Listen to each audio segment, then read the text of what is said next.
আল্লাহ বলেন, তার নির্দেশসমূহের মধ্যে একটি হলো তিনি তোমাদের জন্য তোমাদের মধ্য থেকে সঙ্গিনী সৃষ্টি করেছেন, যাতে তোমরা তাদের কাছে প্রশান্তি খুঁজে পাও, এবং তিনি তোমাদের মাঝে ভালোবাসা ও দয়া সৃষ্টি করেছেন। সূরা আর-রুম আয়াত 21।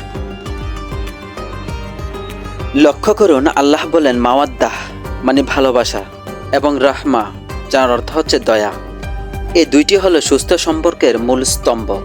শুধু প্রেম নয়, দয়া না থাকলে সম্পর্ক ধ্বংস হয়ে যায়। আর শুধুই দায়িত্ব, সেটাও টেকে না যদি ভালোবাসা না থাকে। সম্পর্ক নষ্ট করার 3টি মারাত্মক ভুল। মনোবিজ্ঞানী ডক্টর জন গ্যাটম্যান 40 বছর গবেষণা করে বলেছেন, সম্পর্কে 93% ঝগড়া হয় 3টি কারণে। নাম্বার 1, ক্রিটিসিজম সমালোচনা করা। নাম্বার 2, কন্টেম্পট অবজ্ঞা করা। নাম্বার 3, ডিফেন্সিভনেস সুরক্ষা